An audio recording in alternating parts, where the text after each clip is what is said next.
Raportin mbi integrimin europian të Shqipërisë dhe heqjen e vizave me 59 vota pro dhe vetëm 1 kundër, Kryeministri Berisha e cilësoi raportin vlerësim për arritjet e qeverisë.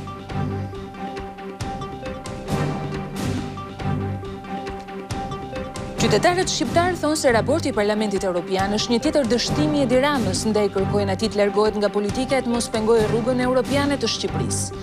Votimi qetëson shqiptarët dhe shqetëson vetëm kryetarin e Partisë Socialiste. Zv.Presidenti i Asamblesë Parlamentare të OSBE-së Wolfgang Grossruck jep garanci se shqiptarët do të lëvizin pa viza brenda këtij viti dhe deklaron se në Shqipëri nuk ka krizë politike.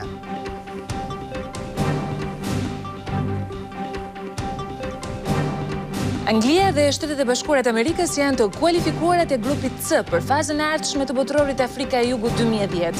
Në mbrëmje Gjermania do të kërkojë kualifikimin në një përballje decizive me Ganën.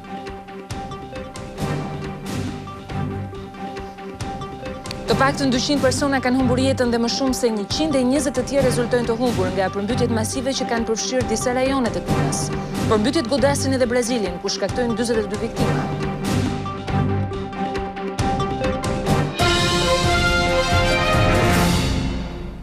Përshëndetje të nderuar teleshikues nga Departamenti i Informacionit të Televizionit Kombëtar Klan. Mirë se vini për të njohur me zhvillimet kryesore që kanë shënjuar këtë të mërkurë të 23 qershorit, një augur i mirë pasi Komisioni i Jashtëm i Parlamentit Europian e ka votuar raportin e eurodeputetit Nikolaos Kuntis për integrimin europian të Shqipërisë, për heqjen e vizave me 59 vota pro dhe vetëm 1 kundër. Nga ana tjetër është përgëzuar Komisioni Europian në raportin e tij dhe në propozimin për heqjen e vizave të Shqipërisë. I është kërkuar këtij të fundit të verifikojë nga afër detyrimet e lëna pezull në muajt në vijim, me qëllim që Parlamenti Europian të ketë mundësinë votojë heqjen e vizave dhe shqiptarët të lëvizin të lirë brenda këtij viti. Por në raport ndër të tjera i kërkohet forcave politike në Shqipëri që të përfshihen në diskutime konstruktive për ndryshimin e kodit zgjedhor dhe të tregohen sa më të përgjegjshme. Ndikim Erisa Zykajn. Parlamenti Evropian ka dhënë një mesazh inkurajimi për integrimin evropian të Shqipërisë. Nga 60 deputetë pranishëm në Komisionin e Punëve të Jashtme, 59 kanë votuar pro integrimit evropian të Shqipërisë, duke dhënë kështu një nxitje të fortë për reformat në fushën politike, ekonomike, sociale dhe në fusha të tjera, por sinjali më i fortë ka ardhur pikërisht lidhur me liberalizimin e vizave fatshkurtra për qytetarët e Shqipërisë. Parlamenti nxit Komisionin Evropian që të kryejë sa më shpejt verifikimin e kushteve të mbetura në mënyrë që të bëhet i mundur heqja e vizave fatshkurtra brenda vitit 2010. Parlamenti Evropian përshëndet rekomandimin e Komisionit Evropian të 27 maj dhe i bën thirrje Komisionit Evropian që të verifikojë përmbushjen e kritereve që mbeten në muajt që vijnë, në mënyrë që t'i hapet rrugë Parlamentit dhe vendeve anëtare të aprovojnë heqjen e vizave për qytetarët shqiptar rreth fundit të 2010-s. Voti contrari, astenuti, approvati. Vetë raportuesi Huntis e quan çështjen e vizave si një të drejtë që u takon qytetarëve shqiptar. Yes. Dërgosh. Kishte një amendament që të ndryshonin paragrafin për vizat, por unë dhe i gjithë Komisioni i Jashtëm i Parlamentit ishim kundër kësaj. Qarkullimi pa viza për një kohë afat-shkurtër është një drejtë e qytetarëve shqiptar. Ne dham një mbështetje jo vetëm si Parlament, por gjithashtu i dham shtys Komisionit Europian që të zgjidhë çështjen e vizave sa më shpejt jetë e mundur. Of the Albanian citizens, it is good that the resolution say that. Lidhur me situatën politike në vend, Parlamenti Evropian i bën thirrje të gjitha partive politike që të marrin përgjegjësitë e tyre dhe që të angazhohen në një dialog politik konstruktiv, duke përfshirë diskutime mbi kodin elektoral në mënyrë që të garantohet transparenca e plotë e zgjedhjeve dhe të procesit elektoral në të ardhmen. Në raportin e aprovuar, Parlamenti Evropian vë theksin se një zgjidhje mbi gërçin politik në vend mund të gjendet vetëm në përputhje të plotë me Kushtetutën e Shqipërisë dhe parimin e transparencës. What is expected now is the confirmation of the fact. Fakti që opozita u kthye në parlament është pozitiv. Ajo që pritet tani është të konfirmohet se ka një situatë politike të qëndrueshme në Shqipëri. Ne po presim garancinë që ky stabilitet politik me funksionim normal të parlamentit shqiptar të konfirmohet dhe që të kthehet në një stabilitet të përhershëm. Kjo është shumë e rëndësishme në këto momente integrimit të Shqipërisë për kandidaturën europiane. Permanent political stability, which is very important especially at this time of the development of the country. There are two messages. We are very much in favor of Albania. Kam dy mesazhe.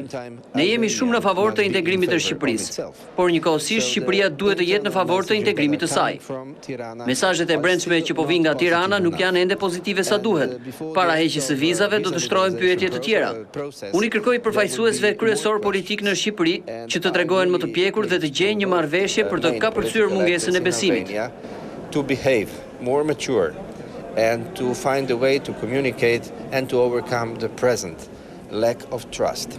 Ministra e Integrimit, Majlinda Bregu, që ka takuar përfaqësuesit e Komisionit Evropian sot në Bruksel, ka ndjekur gjithashtu votimin e Parlamentit. Rëndësishme për ne është sot që opozita është në Parlament, ka marrë pozicionet e saj në të gjitha komisionet parlamentare, drejton si asnjëherë tjetër në historinë 20 vjeçare të pluralizmit shqiptar 3 komisione parlamentare. Mund t'ju them që ka vende në Evropë të cilat ku opozita nuk drejton asnjë komision parlamentar, sepse ruajnë idenë e proporcionalitetit në Parlament, por ne ka rëndësi që situata të funksionojë. Lidhur me situatën ekonomike, pavarësisht rritjes të veçantë që shënon Shqipëria, duhet treguar kujdes për të ardhmen.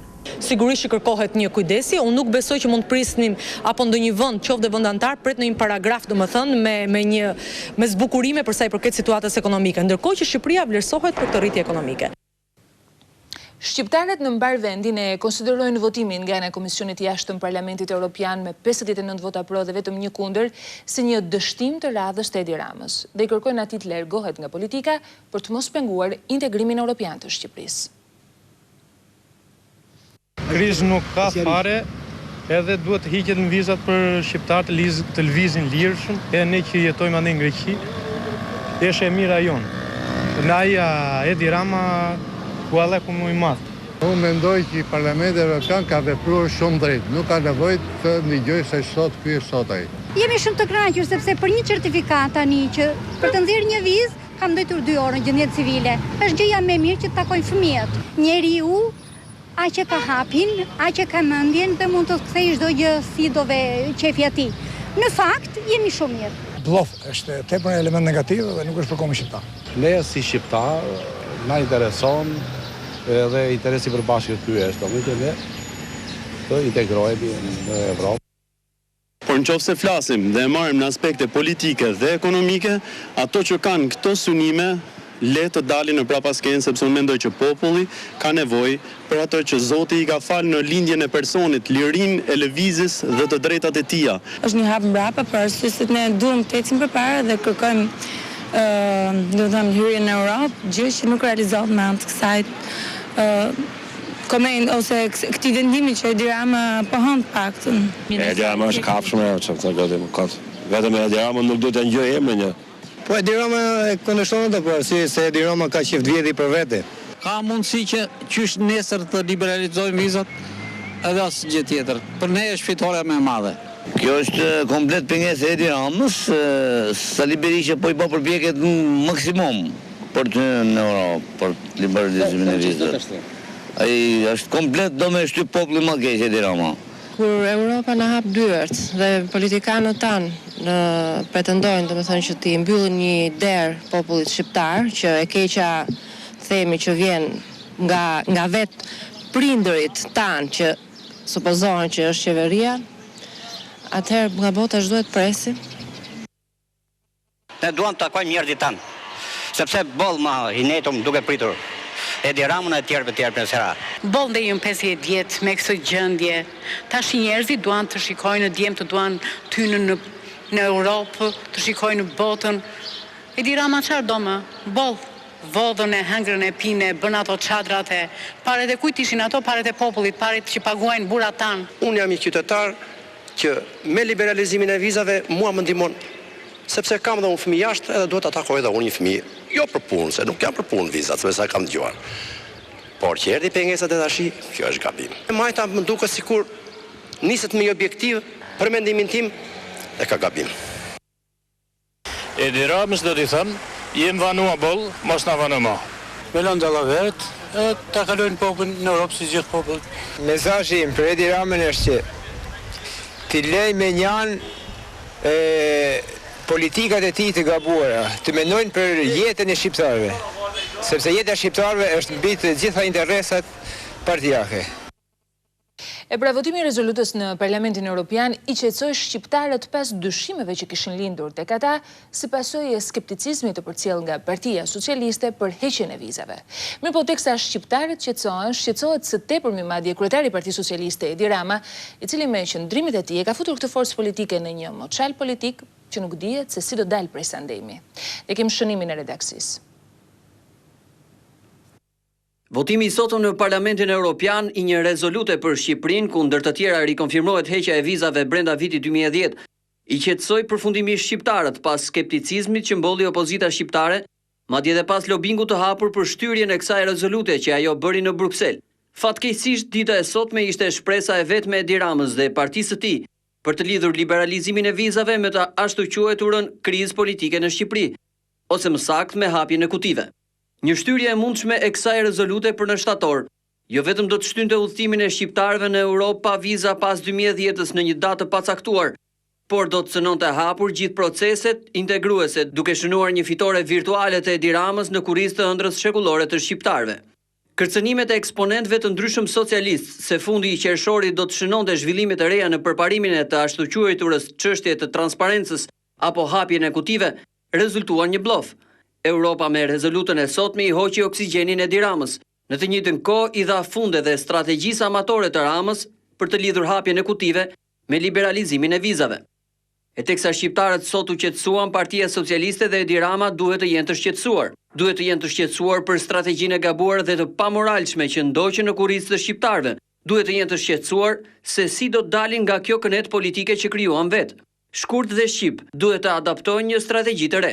Strategjia e deri tanishme e Edi Ramës jo vetëm nuk hapi kutit, jo vetëm dëmtoi procesin e transparencës së zgjedhjeve që mund të kryej shumë mirë brenda kornizës kushtetuese dhe ligjeve të shtetit shqiptar, por në të njëjtën kohë futi Partinë Socialiste në një qerthull politik me kredite të rëna, ku zgjidhja më e lehtë për të lënë Edi Ramën në postin e kryetarit të Partisë Socialiste është bojkoti I proceseve të ardhshme elektorale. Sot u qetësuan shqiptarët, por fatkeqësisht u shqetësua opozita shqiptare që I ka akoma më të paqarta hapat që duhet të hedhë në të ardhmen. Nga ana tjetër, duke përshëndetur raportin e Parlamentit Europian për integrimin europian të Shqipërisë dhe heqjen e vizave, Kryeministri I vendit Zv. Berisha votimin thuajse unanim e cilësoi si një mbështetje të fortë për procesin e rëndësishëm të heqjes së vizave, por edhe si një vlerësim për arritjet e gjërmëtashme të qeverisë shqiptare. Kryeministri Zv. Berisha vlerësoi votimin gati në unanimitet të plotë të rezolutës për Shqipërinë në Parlamentin Europian. Duke vënë theksin tek çështja e vizave, Zoti Berisha e cilësoi votimin mbështetje të fortë për këtë proces të rëndësishëm dhe sigurisht vlerësim për arritjet në këtë drejtim të qeverisë dhe institucioneve shqiptare. Kjo përbën një vot historike në atë parlament për qytetarët e Shqipërisë. Ndaj dhe dua me këtë rast të shpreh falënderimet e mia, të shpreh mirënjohjen e thellë për votbesim në shkëlqyer që dëshmuan të siguroj gjithashtu se qeveria po punon me intensitet dhe seriozitetin më të madh për të plotësuar dhe 3 rekomandimet e rëndësishme të Komisionit Europian. Dita e sotme shënon një arritje madhore në procesin e heqjes përfundimtare të vizave, proces në të cilin, sipas Traktatit të Lisbonës, Parlamenti Europian ka një zë përcaktues. Vota e sotme në Parlamentin Europian ishte vlerësim I ndershëm dhe miqësor I të gjitha përpjekjeve të kësaj qeverie, por jo vetëm të qeverisë, por të gjitha institucioneve të vendit që me përkushtim të madh kanë punuar për të konkretizuar të gjitha kërkesat e udhërrëfyesit.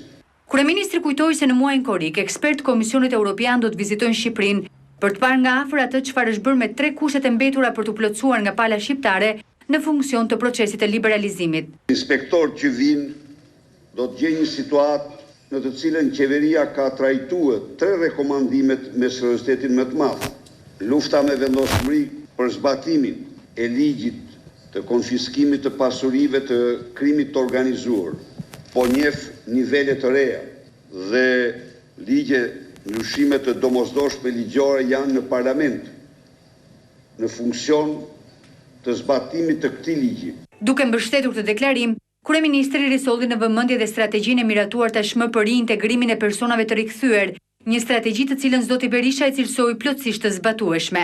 Gjatë mbledhjes së qeverisë, kryeministri i kushtoi vëmendje dhe çështjes së bibliotekave në shkolla.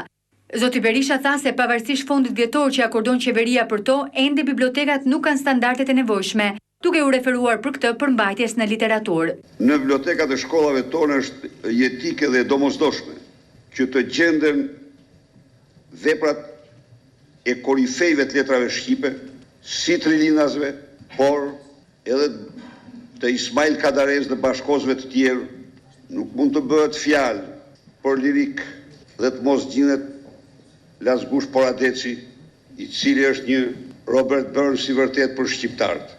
Nuk mund të bëhet fjalë për epikën të mos jetë Gjergj Fishta, kolos europian dhe botrori kësaj gjinie, albuminolit, pykat, po jalat i tjetrit u. Për vetën e do mbajmë albumin. Gjatë mbledhjes së qeverisë, kryeministri Berisha njoftoi se sot Shqipërisë i akordohet çmimi i dytë në botë për transparencë, një zhvillim që i referohet prokurimeve elektronike akorduar nga Organizata e Kombeve të Bashkuara. Ndërkohë edhe Zv.Presidenti i Asamblesë Parlamentare të Organizatës për Sigurimin dhe Bashkëpunimin Europian, Wolfgang Grossruck, e ka përshëndetur votimin e rezolutës nga Parlamentit Europian për heqjen e vizave për Shqipërinë, duke dhënë garanci se procesi do të finalizohet brenda këtij viti. Pas një takimi që ka zhvilluar edhe me kryeparlamentaren zonjën Josefina Topalli, zoti Grossruck është shprehur se në Shqipëri nuk ka krizë politike. Zv.Presidenti i Asamblesë Parlamentare të OSBE-së Wolfgang Grossruck, i cili ndodhet për një vizitë zyrtare në Tiranë, ka përshëndetur rezolutën e Komisionit të Jashtëm të Parlamentit Europian, lidhur me mbështetjen që ky institucion i dha procesit të liberalizimit të vizave me Shqipërinë dhe ka shprehur besimin se ëndra e shqiptarëve për të lëvizur të lirë pa viza në vendet e Unionit do të bëhet realitet brenda këtij viti. I will make you a very good message to Albania. Dua t'i jap një mesazh të mirë Shqipërisë lidhur me vendimin e sotëm të Komisionit të Jashtëm të Parlamentit Europian, që votoi rezolutën për heqjen e vizave me vendin tuaj.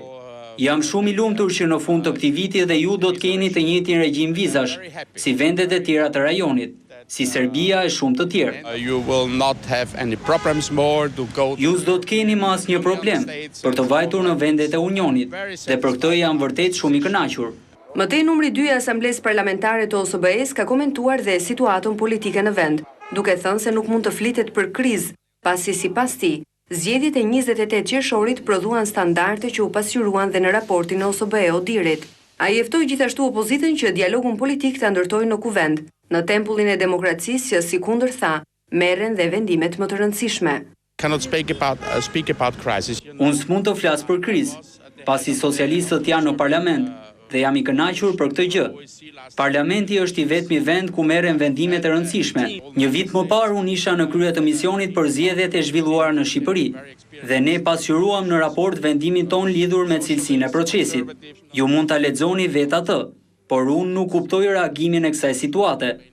Këto deklarata Zv.Presidenti i Asamblesë Parlamentare të OSBE-së i bëri pas një takimi të zhvilluar me kryeparlamentaren Topalli, e cila e vlerësoi rezolutën e Komisionit të Jashtëm të PS si një lajm shumë të mirë për shqiptarët, që sipas saj vjen si pasojë e reformave të guximshme të bëra nga mazhoranca qeverisëse. Zv.Presidenti i Asamblesë Parlamentare të OSBE-së, njëherë si kryetari i grupit të misisë në Parlamentin Austriak, ka zhvilluar një takim sot edhe me kryeministrin e vendit Edi Berisha. Zoti Grossruck e përgëzoi kreun e qeverisë shqiptare për projekt rezolutën e miratuar në Parlamentin Europian, e cila bën thirrje për liberalizimin e vizave për shqiptarët brenda vitit 2010.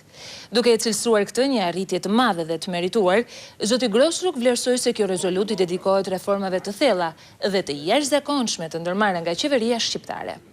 Kryeministri Berisha vlerësoi punën e grupit të misisë Austri-Shqipëri në forcimin e marrëdhënieve të ngushta dhe të shkëlqyera miqësore mes dy vendeve dhe në zgjerimin e bashkëpunimit në të gjitha fushat, duke shtuar se shqiptarët janë shumë krenar për këtë misi.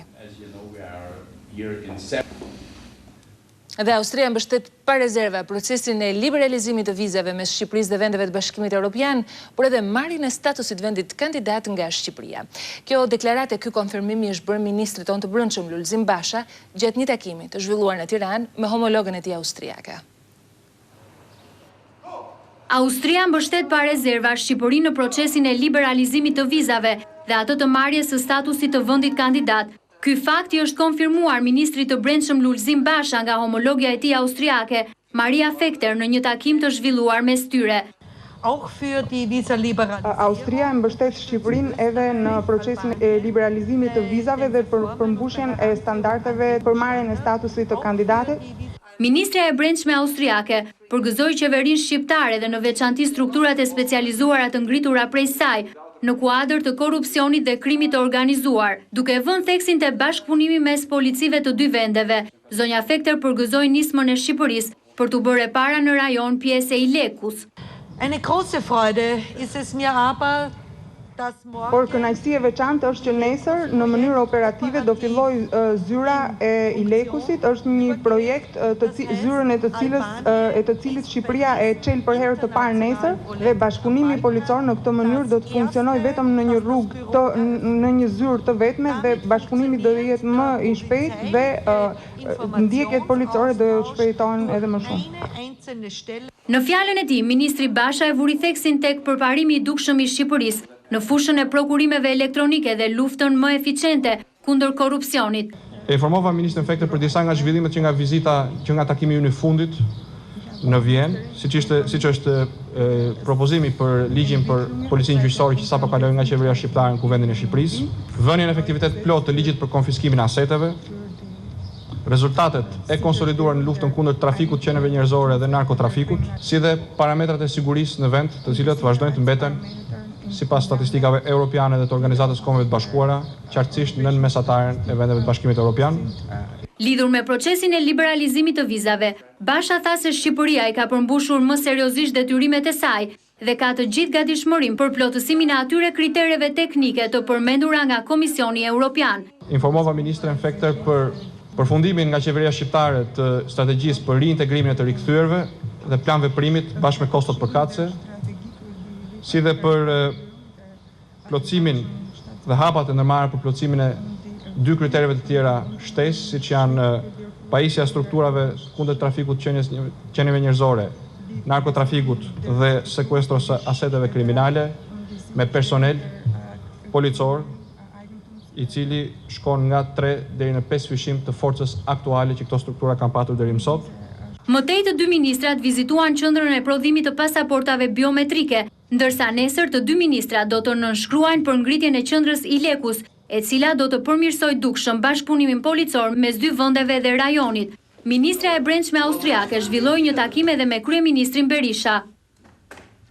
Komisioneri Europian për zgjerimin Stefan Füle në Stamboll ka deklaruar se rruga e vendeve të Ballkanit Perëndimor për integrimin në familjen e përbashkët europiane po shkon pranë finishit. Sipas këtij raporti dhe propozimi i Komisionit Europian për heqjen e vizave me Shqipërinë dhe Bosnjë-Hercegovinën tregon ndër të tjera një përmirësim të dukshëm dhe vlerësim për marrëdhëniet e arritura midis Bashkimit Europian dhe Ballkanit Perëndimor. Rruga drejt Bashkimit Europian për vendet e Europës Juglindore është gjithnjë më pranë finishit. Këtë e garantoi Komisioneri Europian për zgjerim Stefan Füle gjatë fjalës së tij në samitin e procesit të bashkëpunimit mes vendeve të Europës Juglindore të mbajtur në Stamboll të Turqisë. Komisioni Europian tha Füle po përgatit tashmë opinionin mbi aplikimin për statusin e vendit kandidat të Shqipërisë dhe Malit të Zi. Füle u ndal edhe tek çështja e vizave duke thënë se siç ndodhi me Serbinë, Malin e Zi dhe Maqedoninë, Komisioni ka dhënë rekomandimin për heqjen e vizave edhe për qytetarët e Shqipërisë dhe Bosnjë-Hercegovinës. Rekomandimin ai e konsideroi si një shembull të mirë të progresit të arritur në marrëdhëniet mes Ballkanit Perëndimor dhe Bashkimit Evropian. Për sa i përket Kosovës, në samitin e Turqisë, Füle nënvizoi faktin se Bashkimi Evropian nuk duhet të harrojë Prishtinën. Kosovarët kanë të drejtë, tha ai, të përfitojnë shumë, po aq sa qytetarët e vendeve të tjera të Ballkanit Perëndimor që po marrin të gjitha masat për t'u afruar me Bashkimin Evropian. Ndaj Füle e mbylli fjalën e tij duke theksuar se është shumë e rëndësishme që një dialog paraprak për vizat me objektivin liberalizimin e tyre eventual sapo Prishtina të përmbush kushtet, të nisë sa më shpejt. Në prag të vizitës së tij në Shqipëri, kryetari i grupit Partive Popullore në Parlamentin Europian Joseph Daul, në një intervistë për BBC në shprehur se me këtë vizitë nuk shpreson një zgjidhje të situatës politike, por pavarësisht saj Daul sqaron se mosmarrëveshjet politike në Shqipëri nuk do të ndalin procesin e vizave për vendin. E pyetur për vizionin e tij dhe të grupit të djathtë të Parlamentit Europian, Daul tha se Shqipëria është një vend demokratik, ndaj liderët e saj nuk duhet të merren me të shkuarën, por me të ardhmen. Përsa i përket letrës dërguar nga kryetari i Partisë Socialiste Edi Rama, doli theksoi se deri tani nuk ka marrë asnjë të tillë. Në Tiranë, vizitë kjo e parashikuar prej kohësh dhe që starton sot, dol të takoj Kryeministrin Berisha dhe përfaqësues të tjerë të shtetit. Por Partia Demokratike ka cilësuar një ugur të keq për opozitën, lajmin e dhënë një ditë më parë nga kreu i saj Edi Rama se nuk do të marrë pjesë në zgjedhjet e ardhshme vendore. Deklarata është bërë gjatë një interviste për Zërin e Amerikës, ku numri 2 cilësoi blu Astrid Patozi ka komentuar edhe qëndrimin që mbajti ndaj kësaj medie kryetari i Partisë Socialiste Edi Rama, duke cilësuar të vetmin politikan në botë që fyen njerëzit e fjalës së lirë. Mazhoranca ka reaguar një ditë pas deklaratës së bërë nga kreu i Partisë Socialiste Edi Rama në Zërin e Amerikës, lidhur me mos pjesëmarrjen e opozitës në zgjedhjet lokale të vitit 2011. Në një qëndrim zyrtar, numri 2 i selis blu Astrid Patozi e cilësoi aksionin politik të kryesocialistit Ogurzi dhe mbi të gjitha një lajm të keq për vendin dhe opozitën shqiptare. Ai konfirmoi atë që përshpëritej prej kohësh në sallonet dhe korridoret e politikës, që Partia Socialiste mund të bojkotoj zgjedhjet e ardhshme, të cilat janë ato lokale. Pra të gjitha rropatjet e zotit Rama jashtë dhe brenda Shqipërisë duhet të lexohen në funksion të këtij qëllimi as pak demokratik dhe ogurzit. Në intervistën për Zërin e Amerikës, Rama e trajtoi këtë televizion ashtu siç ka bërë edhe me mediat në Shqipëri, duke i quajtur pyetjet e gazetarëve si ato të kafeneve të Tiranës. Jam gjithmonë i lumtur të shoh se sa pranë Tiranës dhe Shqipërisë jeni të gjithë ju dhe se si shpeshherë dhe pyetjet kaq larg nga Shqipëria dhe Tirana u ngjajnë pyetjeve të kafeneve të Tiranës. Zoti Rama, desha të bëj një korrigjim të vogël. Zëri i Amerikës është një radio dhe televizion i respektuar që ka thënë kurdoherë vërtetën. E duke komentuar këtë sjellje të Ramës, Patozi tha se kryetari i opozitës mbetet i vetmi politikan në botë që me cinizmin dhe arrogancën e tij kërkon deri dhe ekskluzivitetin e pyetjeve, duke fyer njerëzit e fjalës së lirë.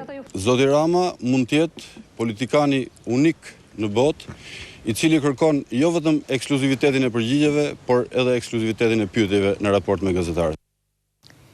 Sjelljen e Edi Ramës me Zërin e Amerikës e ka komentuar sot edhe gazetari dhe analisti Sami Neza, sipas të cilit marrëdhëniet e kreut opozitës me median janë të deformuara. Zoti Rama, duke përgjatë intervistës të Zëri i Amerikës, reflektoi një zakon të tij të vjetër, një mentalitet që tashmë ka të ngurtësuar tek vetvetja, se mediat janë të bardha dhe të zeza. Mediat e bardha janë ato media të cilat janë ngrënë telefonin, ja marrin tezat e tij dhe i bëjnë lajm, e mbështesin edhe kur ka të drejtë dhe kur nuk ka të drejtë, ndërsa mediat e zeza janë ato që pasqyrojnë lajmet ose pasqyrojnë në vërtetësi atë çfarë ndodh dhe atë çfarë ndodh dhe me Ramën. Kryetari i Partisë Socialiste Edi Rama është një rast unik në politikën shqiptare për raportet që ai ka ndërtuar me median. Raportet e tij me median janë tërësisht të deformuara, tërësisht jashtë etikës së politikanit. Nuk janë mediat që kanë, si thua, kanë inkurajuar një raport të tillë me kryetarin e PS-së, por është kryetari i PS-së i cili i ka ndërtuar këto raporte të cilat janë të pasjellshme në një plan të parë dhe në një plan të dytë tentojnë të manipulojnë publikun. Gjyqtarët e gjykatës së Tiranës kanë reaguar ndaj asaj që kanë cilësuar si një fushat denigruese që televizioni Top Channel ka ndërmarrë ndaj këtij institucioni. Një vendim i kësaj gjykate e ka shpallur përgjegjës televizionin Top Channel për publikimin e dhënave të pasakta ndaj ish-ministrit të Turizmit, Kulturës, Rinisë dhe Sporteve Ylli Pango. Gjyqtarët e gjykatës së Tiranës kanë reaguar sot ndaj fushatës denigruese që sipas tyre televizioni Top Channel ka ndërmarrë ndaj këtij institucioni pas një vendimi të këtij fundit që e bën televizionin në fjalë përgjegjës për publikimin e të dhënave të pasakta dhe të pavërteta ndaj ish-ministrit të Kulturës Ylli Pango. Nëpërmjet një deklarate për mediat, të firmosur nga anëtarët e kësaj gjykate, i bëhet e ditur opinionit publik se me veprimet e tij, Top Channel ka marrë përsipër kryerjen e funksioneve që nuk i janë ngarkuar me ligj, duke penguar gjyqtarët në përmbushjen e misionit të tyre. Gjyqtarët e gjykatës së rrethit gjyqësor Tiranë i kërkojnë Top Channelit që të ndërpresë menjëherë veprimet e tij denigruese dhe fyese ndaj këtij institucioni dhe ta lejojë ato që të përmbush misionin e tij kushtetues për dhënien e drejtësisë. Gjyqtarët e gjykatës së rrethit gjyqësor Tiranë përfitojnë nga rasti që t'i kujtojnë Top Channelit që ai është një person juridik që ka humbur një proces gjyqësor. Drejtësia në Republikën e Shqipërisë nuk bëhet nga palët në proces, por nga organet e ngarkuara me ligj për dhënien e drejtësisë që janë gjykata. Kështu gjyqtarët e gjykatës së rrethit gjyqësor Tiranë i kërkojnë këtij televizioni që të ndërpres presionet dhe dhunën verbale që ky televizion po ushtron në mënyrë sistematike ndaj gjithë pushtetit gjyqësor të Republikës së Shqipërisë nëpërmjet denigrimit dhe fyerjes së gjyqtarëve. Duke marrë shkas nga fushata sistematike fyese e këtij televizioni, trupa gjyqësore e gjykatës së Tiranës kërkon nga organet shtetërore të mbajnë qëndrim sipas detyrave që u ngarkon ligji. Si të gjithë palët pjesëmarrëse në proces, Top Channel ka të drejtë që të ndjek mjetet ligjore të ankimit ndaj vendimit gjyqësor që ai mendon se është i padrejtë dhe jo të përdor mjetet e mass medias për të denigruar pushtetin gjyqësor. Trupa gjyqësore i kërkon KLD-s, Presidentit të Republikës, Prokurorisë, që të kryen detyrat e ngarkuara me ligj për të mbrojtur paprekshmërinë e dinjitetin e gjyqtarëve, duke dënuar dhe vënë përpara përgjegjësisë ligjore personat që marrin atribute që u përkasin organeve shtetërore dhe pengojnë gjyqtarët e kësaj trupe në përmbushjen e misionit të tyre për dhënien e drejtësisë. Vendimi i gjykatës së Tiranës e detyron këtë televizion të mos publikojë në të ardhmen artikuj, intervista apo komente ndaj paditësit Ylli Pango, si dhe shpërblimin e dëmit ndaj tij në vlerën e 400.000 eurove. E në pritje të zgjidhjes së rebusit për se takon grupi D në kampionatin botëror të futbollit, ne flasim për të tjera zhvillime. Në arenën ndërkombëtare vëmendja është e fokusuar në kinën e largët dhe Brazil, të përfshirë nga përmbytjet si pasojë rreshjeve të dendura të shiut. 200 persona kanë humbur jetën në kinë, 120 rezultojnë të humbur, ndërkohë që edhe në Brazil ka probleme, 42 persona kanë humbur jetën. Rreshjet kanë përfshirë edhe Bosnjë-Hercegovinën. Ndjekim pamjet. 200 të vdekur, 123 të humbur dhe 2.3 milion të evakuar. Është ky bilanci i përmbytjeve që prej një jave nuk po lë të qetë jugun e Kinës. Shqirat e dendur që bien prej ditësh kanë shkatruar edhe argjinaturën e lumit Fu, që ka dalë nga shtrati dhe ka shkatruar rrugë dhe shtëpi. Në disa zona, uji arriti në 1 metër duke mbuluar tërësisht katet e para të shtëpive, bareve dhe restoranteve. Trupave të ushtrisë ju desh të përdorin varka për të ardhur në ndihmë banorëve të vendosur në përçati.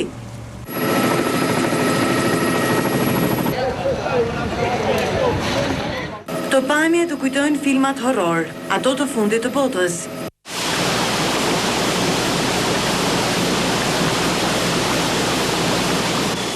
Përmbytjet kanë gjynjëzuar Brazilin e largët, duke i marrë jetën 42 personave dhe lënë në pikpyetje fatin afro 1.000 të tjerëve që konsiderohen të zhdukur. Mbi 115.000 të tjerë janë të pastre në provincat e Pernambucos dhe Alagoas. Dalja nga shtrati e lumejve të zonës ka vështirësuar përpjekjet e njerëzve për të shpëtuar nga ky ankth. Fshatra të tërë janë përpirë nga vërshimi i ujrave, ndërkohë që mijëra njerëz kanë mbetur të bllokuar. Energjia elektrike është ndërprer, linja telefonike po ashtu. Rrugët janë bërë të pakalueshme dhe njerëzit e izoluar në ishujt artificial të krijuar prej ujit nuk kanë mundur të marrin ujë të pishëm, medikamente dhe ushqime. Fshirat të dendur dhe përmbytjet kanë vërëshuar në fshatrat në jug të Bosnjës dhe Serbisë. Situata më e rënduar është në Tuzla, ku autoritetet kanë shpallur gjendjen e katastrofës natyrore. Disa qytete në veri të Bosnjës janë izoluar komplet nga pjesa tjetër e vendit, edhe si pasojë e rëshqitjeve të dheut, që fatmirësisht nuk kanë shkaktuar viktima. Ishin pamje situatës krijuar në pjesë të ndryshme të globit nga këto kapriço të motit, ndërkohë që informacione më të zgjeruara për situatën e cila precepiton për shkak të rreshjeve të shiut do të keni edhe në takimin e radhës, por natyrisht për më shumë informacione nga vendi dhe nga bota ju mund të klikoni në faqen tonë zyrtare në internet tvklan.al. Aty na gjeni edhe 24 orë live online në programacionet e televizionit ton. Vetëm pas pak Keldemi do t'ju mikpres tek i vetmi game show në Shqipëri Kutia dhe Blendi Fevziu në orën 22:30 minuta vjen sërish me atmosferën e botrorit. Shikim të këndshëm, bashkë më pafshim.